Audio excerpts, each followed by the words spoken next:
lekin bu ish juda xavfli bo'lishi mumkin. Kaylni qutqarishim uchun boshqa yo'l yo'q. Roziman. Mana hamma tayyor. Sen uyga kirib, pulni top. Ha aytgancha signalizatsiyani ham o'chirishni unutma. Bo'lmasa hammasi chappasiga ketadi. Xavfsizlik haqida o'ylab qo'yganmisan? Men tashqarida kuzatib turaman. Agar biror nima bo'lsa, senga darhol signal beraman. Tushunarli, men ketdim. Mayli, omad. Rahmat. Hop. Obunachilar u menga telefon va unga ishonishim va u meni ketmaslik. Ishonishim uchun $200 berdi va biz ishlashamiz. Issiq joyda turma telefonda. Sherigim Kaylni qutqarish uchun qilyapman. Meni to'g'ri tushunasizlar degan umiddaman va like ham bosib qo'yinglar.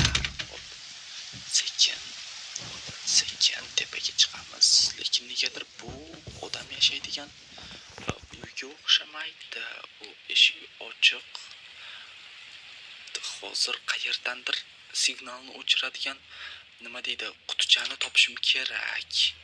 Lekin bu yer bo'sh, hech qanaqa seyf va signalizatsiya ham yo'qqa o'xshaydi.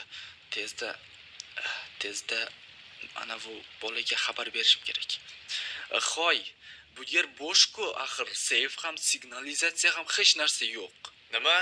Unda biz xato qilibmiz. To'xta, reja o'zgardi. Men qochdim.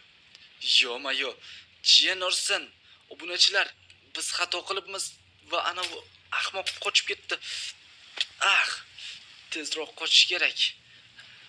Obunachilar, hozir men ana bu ahmoqqa telefon qilishim kerak, sababi uning puxta tuzilmagan rejasini deb mening oyog'im shikastlandi va menda juda ham kam vaqt qoldi Kaylni qutqarishga. Agar kech qolsam, Kayl qamalib ketishligi mumkin. Shunga tezroq harakat qilish kerak va hozir unga telefon qilib yana ish berishini so'rayman. Xo'p, ko'tar. Alo, Eshitaman. ahmoq, seni deb oyog'im yaralandi. Sening puxta tuzilmagan rejangni deb men Kaylni qamoqqa jo'natib yuborishimga oz qoldi. Jennerson, menga yana ish berasan, yo'qsa seni politsiya qo'liga topshiraman. Xo'y, o'zingni bos. Ha, bu reja puxta tuzilmagan edi.